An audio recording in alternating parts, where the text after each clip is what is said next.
It doesn't happen loudly, no announcement, no clear moment, just a quiet shift where you stop reacting the way you used to. You stop explaining, you stop correcting, you stop needing to be understood, and people notice. Not because you said anything, but because you didn't. Because something about you no longer fits the rhythm they're used to, and that's when the separation begins. Not physical, psychological. You're still there, but you're no longer part of it. At some point, quietly, almost imperceptibly, you realize that most of what people are chasing, you no longer desire in the same way. It is not a dramatic moment. There is no announcement, no clear dividing line. Just a subtle shift in perception. The things that once felt urgent begin to feel distant. The noise of the crowd, once persuasive, now feels strangely hollow. And with that realization comes something unexpected, not freedom, at least not immediately, but distance. A sense that you are no longer fully inside the same reality as everyone else. This is the silent realization that separates you from the crowd forever. Not because you chose to leave, but because something within you changed. Modern society rarely understands this shift. In fact, it often resists it. We are conditioned to measure life externally, through achievement, visibility, and comparison. Productivity becomes proof of worth. Youth becomes a currency. Success becomes something to display, not something to question. From an early age, the path is implied. Move forward, accumulate, improve, compete. There is very little space to ask whether this movement is aligned with something deeper.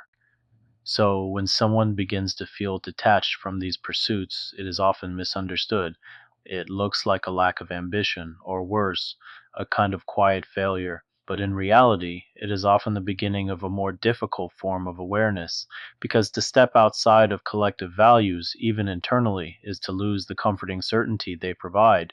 You are no longer guided by the same signals, and you are not yet guided by anything else. Carl Jung spoke about this kind of transformation with careful precision. He believed that much of human life is spent constructing a socially acceptable identity, the persona. It is the face we present to the world, shaped by expectations, reinforced by approval. But beneath that persona lies something far more complex, the unconscious self. And when the unconscious begins to surface, when its signals become too strong to ignore, the individual is faced with a choice: to continue adapting or to begin individuating. The privilege of a lifetime is to become who you truly are, Jung wrote, but he also understood that this process is not comfortable, because becoming who you are requires dismantling who you thought you were. It requires letting go of identities that once felt essential, and this is where the separation begins. The first shift is disillusionment. It does not arrive as clarity, it arrives as a quiet dissatisfaction, the realization that achieving what you once wanted does not feel the way you expected. That recognition does not bring fulfillment. That approval does not create stability. You may still participate in the same routines, still engage in the same conversations, but internally, something has changed. Imagine someone sitting in a crowded room, surrounded by laughter and conversation. Everything appears normal, but their attention drifts. The words feel repetitive, the energy feels predictable. They are present, but no longer absorbed. This is not arrogance, it is the beginning of seeing through things. Friedrich Nietzsche once observed, "He who has a why to live can bear almost anyhow." But what happens when the why you inherited no longer feels convincing? Disillusionment is not the loss of meaning. It is the loss of borrowed meaning, and without borrowed meaning, you are left with a question that cannot be ignored. What is actually true for me? The second shift is isolation, not always physical, but psychological. As your inner world becomes more complex, your connection to others can feel more distant. Conversations that once felt engaging now feel surface level. Social roles begin to feel performative. You may still function within them, but you no longer believe in them the same way. This can create a subtle loneliness, not because you are alone, but because you are no longer fully understood. Imagine walking through your own home late at night. The lights are dim. The world outside is quiet. There is no one to perform for, no expectations to meet. And in that stillness, you feel both clarity and separation. This is where many people turn back. They reattach themselves to familiar identities. They silence the questions. They return to the comfort of belonging because isolation, even quiet, internal isolation, can feel unbearable. But for those who remain with it, something begins to deepen. Viktor Frankl described this space as the tension between what one is and what one could become. It is not meant to be comfortable. It is meant to be transformative. The third shift is confrontation. This is where the process becomes more personal and more honest, because now the focus is no longer on the external world. It turns inward. You begin to encounter aspects of yourself that were previously hidden, not because they did not exist, but because they did not fit the identity you were maintaining. Jung called this the shadow, and confronting it is not about fixing flaws, it is about acknowledging reality. The anger you suppressed, the desires you ignored, the fears you avoided, the potential you never explored. All that we do not make conscious appears in our lives as fate, Jung warned, and in this stage, that truth becomes undeniable. Patterns you once blamed on circumstance begin to reveal themselves as internal. Reactions you thought were justified begin to show deeper roots. This can feel destabilizing because it removes the illusion that your life is entirely shaped by external forces. It reveals your participation in it. But it also introduces something powerful: agency. Not the superficial kind, but the deeper recognition that transformation begins within. The fourth shift is integration. This is where the separation from the crowd becomes permanent, not in a physical sense, but in a psychological one. Because once you have seen beyond your conditioned identity, you cannot fully return to it. But integration is not about rejecting the world, it is about engaging with it differently. You no longer seek validation in the same way. You no longer define yourself through comparison. You no longer pursue goals simply because they are expected. Instead, your actions begin to align with something quieter, more internal, more deliberate. Jung described this as individuation, the process of becoming a unified self rather than a collection of adaptations. It is not about becoming extraordinary, it is about becoming coherent, and coherence has a different kind of stability.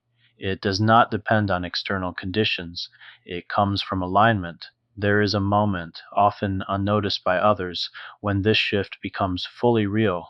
You are no longer trying to keep up. You are no longer trying to prove anything.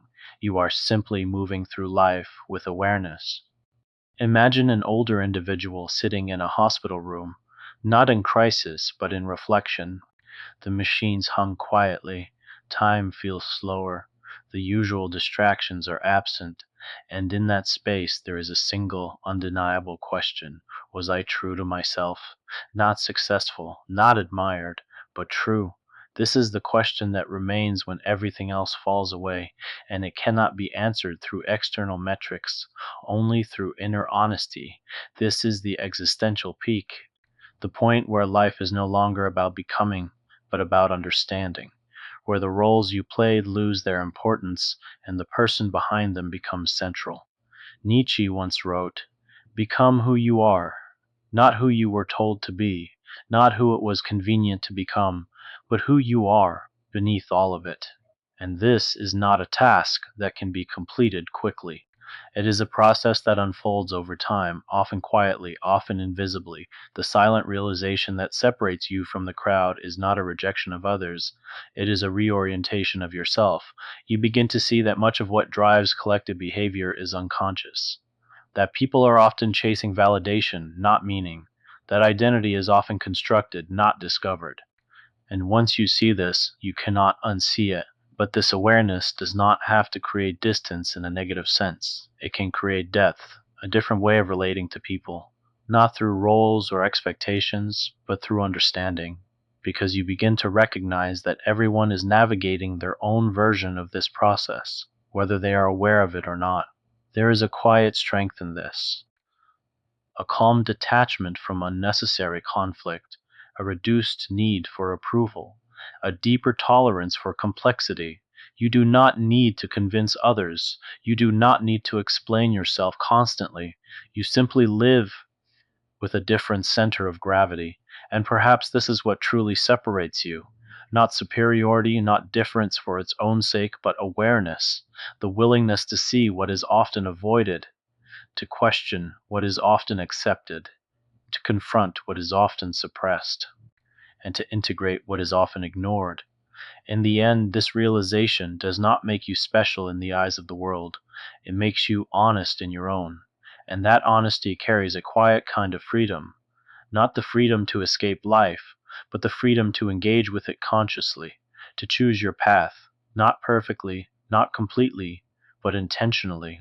Most people will continue moving with the crowd, not because they are incapable of awareness, but because awareness requires stillness, and stillness can be uncomfortable. But if you have felt this shift, this quiet separation, this subtle reorientation, then you are already on a different path, not better, but deeper, and depth changes everything. It changes how you see yourself, how you relate to others, how you measure your life, and how you face its end. So if this realization has begun to take shape within you, do not rush to resolve it. Do not try to fit it back into familiar structures. Let it unfold. Let it challenge you. Let it refine you. Because what it is leading toward is not isolation, but integration. Not emptiness, but meaning. Not separation, but a different kind of connection, one that is grounded in truth. And if this reflection resonated with something you have felt but could not quite name, consider staying with this exploration. Share it with someone who might also be quietly questioning. And if you choose to continue this journey, there is more to uncover within the mind, within the self, and within the silent spaces where real transformation begins.